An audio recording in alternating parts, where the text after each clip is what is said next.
Hello, General Hospital today will reveal the latest revelations from General Hospital are casting serious doubts on Marco Rio's intentions with Lucas Jones, raising questions that fans can no longer ignore.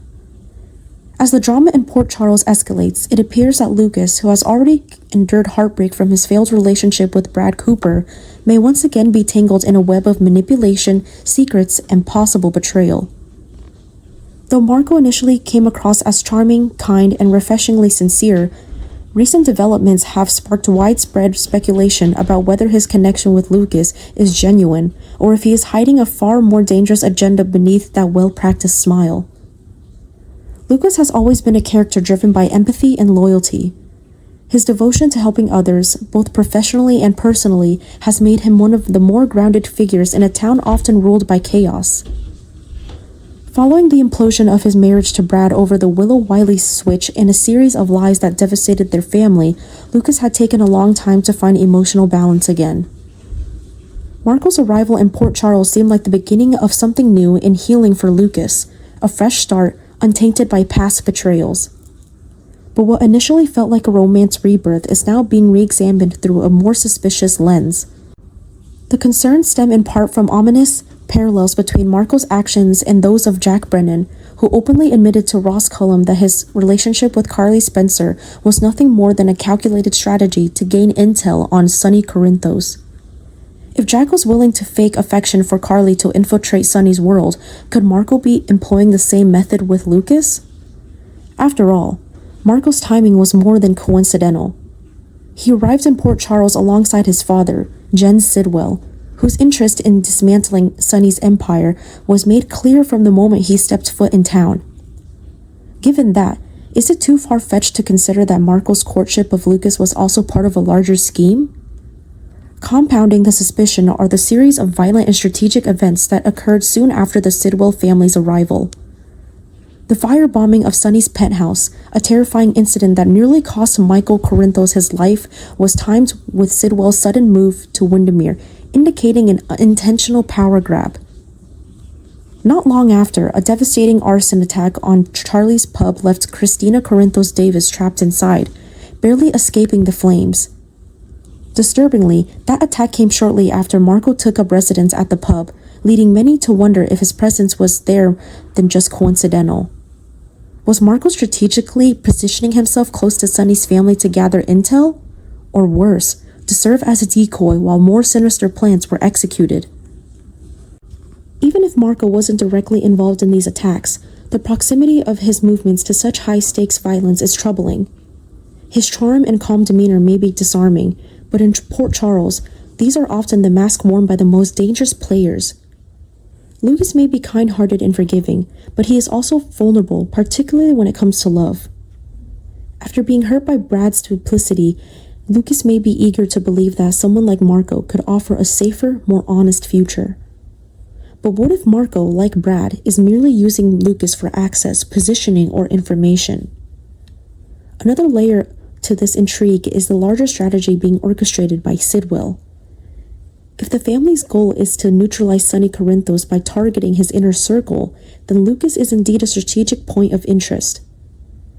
As Carly's brother, Christina's former brother-in-law, and Michael's close confidant, Lucas has long-standing ties to Sonny's most loyal allies. Gaining Lucas's trust could provide valuable insight or even leverage against those closest to Sonny. If Marco is a pawn in Sidwell's operation, his relationship with Lucas is not just emotionally exploitative, but also part of a broader campaign of psychological warfare. Of course, it's also possible that Marco is experiencing a real emotional conflict. Perhaps he entered the relationship with Lucas under false pretenses, but has since developed genuine feelings. Port Charles is full of redemption arcs and moral gray areas, and Marco could be caught between family loyalty and unexpected love. Yet, even in that case, the damage may already be done. The line between truth and manipulation has blurred, and trust, once shattered, is rarely restored without consequence. Brad's early suspicions about Marco, though, dismissed at first as jealousy or bitterness, now carry a disturbing clarity.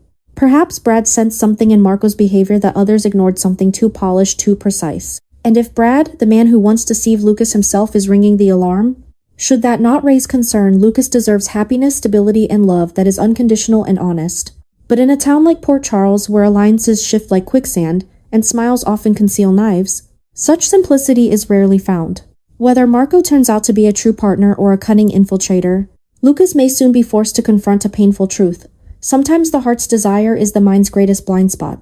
As fans continue to piece together clues, the tension around Marco's true intentions continues to mount. Each gesture, each glance, each word he offers, Lucas is now under the microscope. Viewers are left to wonder if this storyline is building toward a romantic revelation or a devastating betrayal.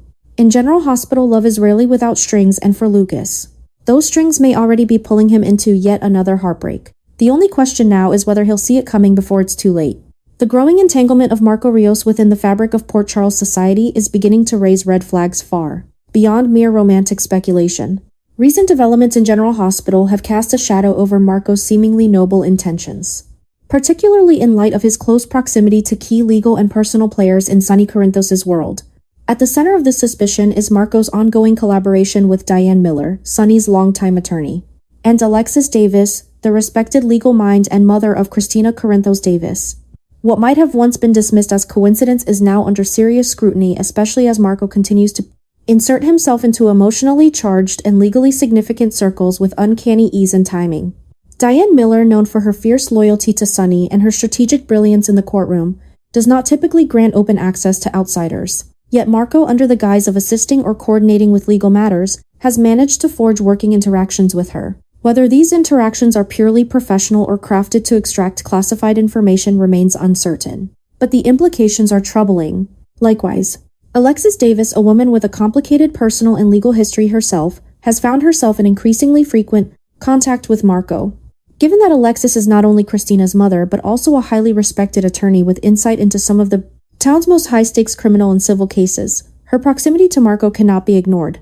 The question arises, is Marco intentionally embedding himself within Sonny's inner circle of trust, using legal pathways as his entry point? Through his engagements with Diane and Alexis, Marco may now be in a privileged position to learn confidential details: Sonny's court strategy, past infractions, plea negotiations, and perhaps even upcoming vulnerabilities.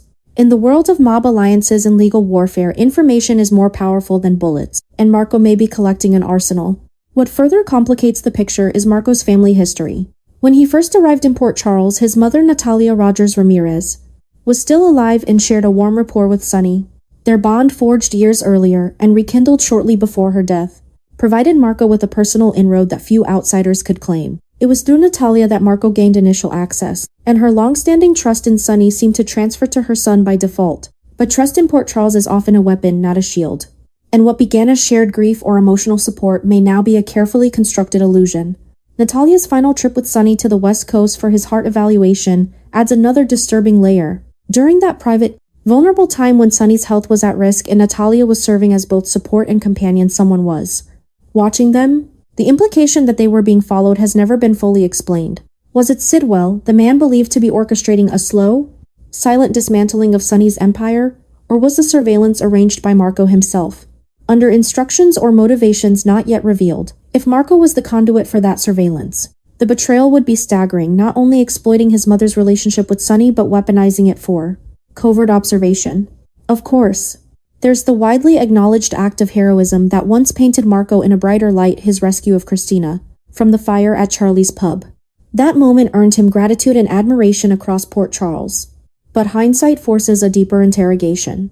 Was his presence there an accident or part of a calculated maneuver? Christina, a member of Sonny's immediate family, it was not only in danger but symbolically vulnerable, her near-death experience amplifying the stakes. Marco's swift rescue solidified trust. But if he had foreknowledge of the event, or if it was staged by someone in his orbit, that act of bravery becomes a manipulation designed to grant him access and favor. Adding yet another layer of emotional complexity is Marco's connection to Allison Blaze Rogers, his sister, and her former romantic relationship with Christina. Blaze and Christina were not merely casual partners, they lived together and for a time envisioned a future.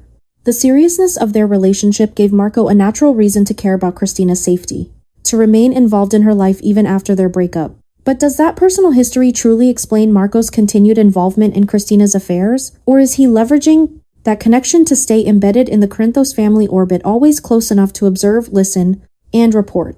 If Marco's actions are truly being guided by external forces, namely Sidwell or another enemy of Sonny, then every step he's taken may have been premeditated. Gaining the trust of legal advisors, embedding himself in emotional fault lines, exploiting family ties, and even committing heroic acts could all be strategic.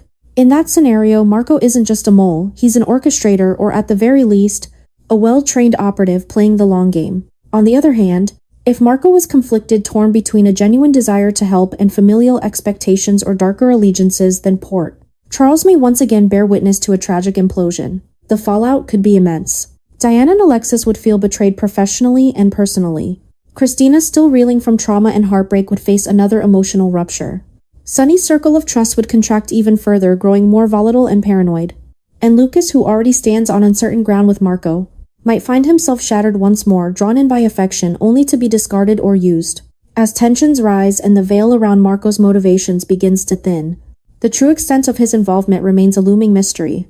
Each encounter, each collaboration, each expression of concern must now be re-evaluated not as isolated moments, but as possible steps in a larger scheme. In Port Charles, very little is coincidental. And with Marco positioned at the intersection of Sonny's legal defenses, emotional vulnerabilities, and family ties, the question is no longer whether he's dangerous, but how long it will take for everyone else to realize it.